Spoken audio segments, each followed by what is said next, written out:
Hey everyone, Jim Fitzpatrick with CBT News. Thanks so much for joining us this morning. I've got with me Mr. John Fitzpatrick, who is the CEO of Force Marketing. You've seen him here before on CBT News. John, we wanted to get from you kind of a wrap-up from NADA from your perspective.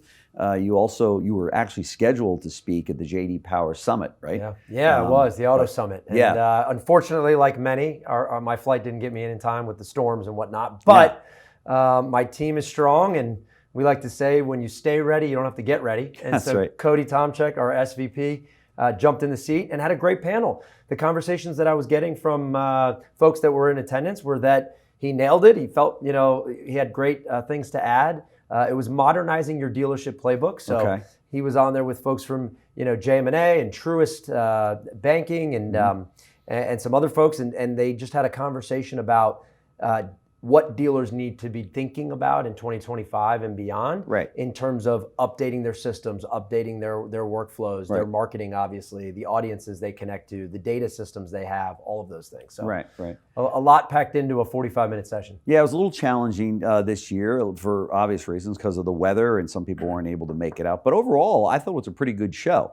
And I talked to the president of NADA, as you know, Mike Stanton. He's a good friend of the CBTs, and he said that the exhibitors found that it was a much more of an intimate situation for them. Did you? I know that it's your 18th year exhibiting. Did you find that to be the case? Yeah, high engagement, right? If you were there, if you made the commitment, and it was a commitment to get there. I know. Then you were, let's do business, let's talk. And so there's no doubt about it that there was a high level of engagement with everybody that you had an opportunity to speak with. Right. I likened it to with one of my guests that was on. As you know, we had the CBT stage there, and we conducted over 40 interviews with a lot of. You guys were nonstop. Yeah, we really were. It was crazy, but we loved it. It was great. And one individual that's a dealer said, this is like a Saturday when it's pouring down rain and a customer makes it into the showroom. They're buying. That's right. They're there to buy. That's so right. I think it was much like that at this year's NADA, which is good. I would agree. Yeah. So talk to me about some of the trends and some of the concerns that dealers shared with you as they came into your booth. And so what do you hear out there? Yeah, so one thing that's sort of happening in the space on our side, there's been a lot of technology introduced to dealers and to dealerships. Yeah, that's for sure. In some cases, everyone's got a great presentation and pitch, and it feels like, okay, that tech can help me in some sort of way. And in many cases, they can.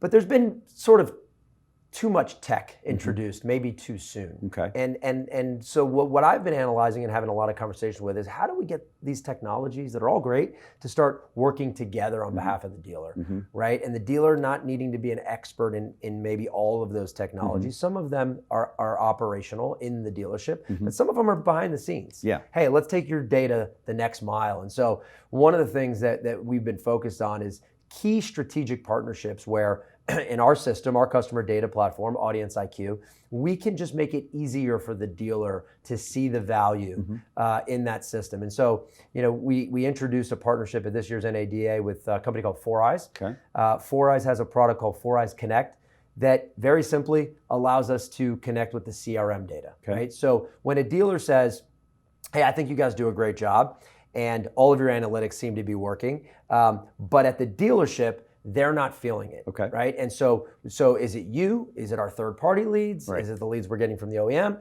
Who should we look at? And what 4Eyes has done is connected all the data pipes, right? And piped that data into our Audience IQ so that we could see a more holistic picture of all of the leads, not just the leads we're bringing in, or not just the connectivity to the DMS, because we've had that connectivity with CDK and Reynolds and all of the big boys for a long time. But now we have full access to the CRM data through the 4Eyes Connect partnership. And it allows us to have a much deeper conversation with our clients on what's working and what's not working. Because look, when we started this business, a big focus was, how do we help dealers eliminate ad waste? Well, in order to eliminate ad waste, you first have to be able to identify it. Right. And this partnership is going to allow us to do that in a more meaningful way than we had before. And we're already seeing that with the pilot tested, so we're really excited about integration partners like that. That's great.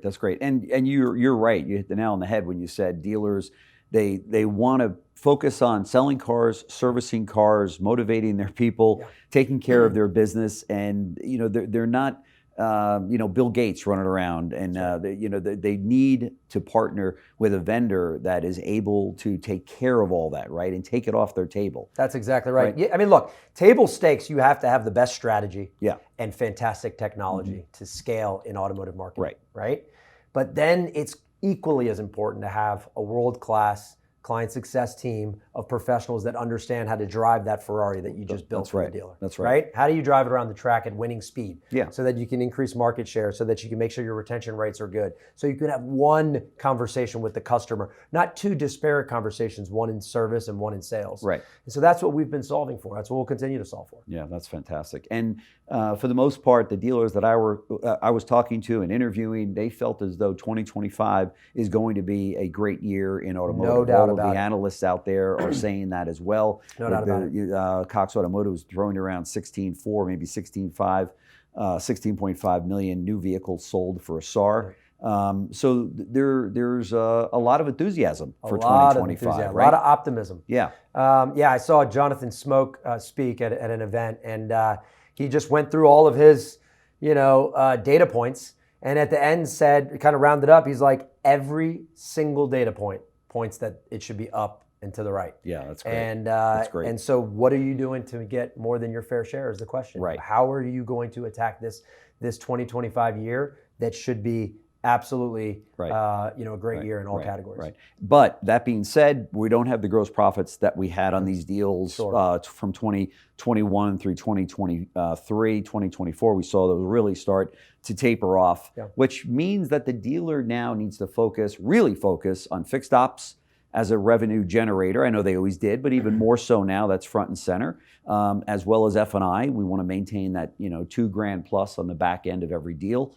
So talk to us about that, because I know that you've got for variable ops programs as well as fixed ops. Absolutely. So, another person I got a chance to hear speak was Daryl Cunningham, and he's a great client of ours at Group One. And one thing as they're looking in their acquisition strategy, it's all about first, after sales. Okay. How is that store doing in after sales? Okay. And can we come in and do a better job? Okay. Because right there, we know that we can make that acquisition accretive to what we're building for at Group One. Okay. And I think a lot of the smartest dealer groups out there are thinking about it the same way. Sure. And we help in a big way do that, right? Through our GSM acquisition, we acquired a tech stack that was all about retention and lifecycle management for a dealership. Right. And it was built on the backs of Toyota, specializing in helping them with TLE and TLEE metrics. And who doesn't want to look like a Toyota dealership? Those are oftentimes some of the best run dealerships from a retention standpoint no doubt. that there are. That's right. And then we obviously brought that across all of the OEMs. And so that's a big conversation starter for us. We can come in, we can help improve retention metrics, and then we can help with sales. We can help with used cars. We can help with really our mission is, we help move their business forward. Sure. Right. So not just sell more vehicles, not just service more vehicles and have more RO opportunities, not just profitability. Help them improve their business through marketing. Right. That's our goal. Talk to us about used cars, because that is one of those other areas that dealers are going to be counting on to generate gross profit. Obviously, it's been a race to the bottom on the new car side, and people are now getting, selling cars for a few $100 over invoice or what have you, making up where they can in other areas of the deal, as I mentioned, finance and what have you. But what about used cars? A, will it be a good year? And B, what does a dealer need to do to maximize front-end gross profit on a used car deal? Well, you got to buy right? Yeah. You've got to make sure that you're buying at the right number, and if that's a fluctuating scale, you got to figure that out. One of the folks I was having some conversations with in preparation for the JD Power panel was Brian Kramer with Cars Commerce and all that he's done with their AccuTrade tool. You got to have good tools that allow your dealers, your managers, no question, to be buying right, to be sourcing the vehicles right. And so, and unfortunately, he didn't make the panel either due to the weather. But in those rehearsals, I got to sort of hear through their lens, how they attack it. And from us as the marketing partners, we want to make sure we're bringing in the trade-ins, right? The opportunities to win the person's lease renewal, or go after late model, inventory that we know that dealer's already out looking for, right? look, they've already sold the first car to them. So if they didn't get a chance to earn their service, how can we come in through a data-driven marketing approach and say, okay, we lost the service, but don't lose the customer. Right. Win them back, buy that car back. You need it anyways. Yeah. Let's put it on the lot. Let's price it right. Let's merchandise it right. Let's spend the appropriate amount per hood in marketing. Right. Let's get that thing moved in a timely manner, right? Sure. We know that velocity is a really important concept right now, right? Oh, no Floor plan question. financing's up in terms of the amount, that it's costing a dealer on that versus years past. And so we've got to be turning a little bit quicker. That's right. Marketing can help with that. The appropriate marketing can help with that. So, back to your original question about, what are dealers looking for throughout the entire conference, and all of our conversations are about, okay, are we with the right partners that understand to bring the technology together, look for 1 + 1 = 3 scenarios, vendors that they've made integration partnerships with that allow us to scale our business, and help us eliminate that ad waste. How does a dealer know if they're with the right partner? What are some of the things that need to be on that checklist? Are they asking the right questions? Right, but what are those questions? Well, I think it's not just the KPIs of digital marketing, cost per click, bounce rate, engagement. Like we've got cost per conversion. All the vanity metrics, right? They're important to a degree, but they're table stakes at this point. Okay. Right? You got to be with the best in class. By the way, any of these certified program lists will tell you who the top 10 are, and then they'll tell you who the top 3 are. Yeah. Right? In our case, we have 12 of those. We're in the top 3 of all of them. Okay. Because you have to be. Right. Then which products do they have in technology that can take that data the final mile? Okay. Which partnerships have they went out and created? Whether that is with Four Eyes or whether that's soon to be announced a partnership we've been putting together with Automotive Mastermind. Okay. And there's a couple of other players in the space that we've been looking to make integrations with, because what we've realized is that there is very important, very quality data in that partnership, but they're not going the final mile to connect with the consumer. And so look for outcomes, right? One of our core values at Force is outcome focused. Not just spend the dollar. It's an investment dollar. What was the ROI on that dollar? Right? And constantly be shifting towards the highest ROI of the marketing spend. It's not just an expense. It shouldn't just be a line item that stays fixed. Every line item in your marketing budget should be a variable. Okay. And it should be based on ROI. Okay. And if you can't measure it, don't spend it. Okay. So conversations like that, right? Where you dig in and you apply strategy. And look for folks that sort of, we've coined it a toolbox. We've built a marketing toolbox for dealers. If they need a screwdriver one day, need a hammer one day, you might need a whole toolbox one day. That's right. But you might need a chainsaw. All of those. You might need a chainsaw. That's right. But you've got all of those in the toolkit. That's what we've been building for. What we found is that's effective for our dealer groups. And that's how we believe they should be attacking those partnerships. Sure. Are dealers still doing direct mail? Absolutely. And if so, where are they doing it? So until there are no more mailboxes outside that you check every single day when you come home, the mailbox is effective. But you got to be detailed and personalized in your communication. Right? And that data's got to be good. I think what is somewhat old, outdated, and not as effective is 10 event mail campaigns, 100,000 pieces. Right. We don't certainly do them. I'm sure maybe some dealers are doing them, and in some markets, maybe they are effective. Right. But we've gotten way away There's from nothing worse, though, that and I still get them. Bridget had a BMW 6 Series that she drove, and we've sold it a long time ago. Okay, we still get, hey, would you like to trade in your 6 Series BMW, or would you like to have it serviced, or what have you? And I'm thinking to myself, wow, where are they getting this data from? Ad waste. Yeah, totally ad waste. Think about that as ad waste. The printing, the postage, the data wasn't the time. clean. There's no data hygiene in the system. That's a big piece of what audience IQ does. I say BMW, but it's happened on almost every brand of car that we've had, where it's like, we let that thing go 2.5 years ago, and I'm still getting mail from the dealership. In fact, a couple of times, I actually called just because I'm in the industry. I said, hey, I just want to let you know, we sold it, take my name off. Got one the next month. Yeah, exactly. So, you probably didn't get a call back. That's exactly right. Yeah. I do the same thing, right? So I just click the QR code or message the dealership. I haven't had this car in a while. Please give me a call. I'd like to talk to you about it because I am interested. I just throw that out there, whether I am or not, just to see if I get a call back. You're not getting a call. Unfortunately, 9 times out of 10, I do not get a call back. So I don't know where that's going. That's that connectivity issue, Jim, that we're talking about. Like, if we're spending all this money in marketing, and in my opinion, we still spend way too much. Yeah. Okay. The OEM spends too much. Tier 2 spends too much. Tier 3 spends too much. Now I have an automotive marketing company. Right. And I'm saying you're spending too much. Right. Right. Because you are. And it starts with ineffective data. Right. It's disparate technologies, Yeah. right? Multiple conversations. Yes, you're having multiple conversations with your consumer, but through multiple vendor partners. Yeah. So that's the second thing.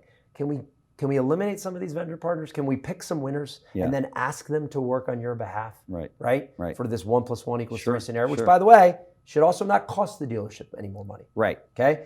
Look, I've chose you three because you're best in class in each of your categories. Yeah. I need you to work together, and we need to improve our ROI in marketing.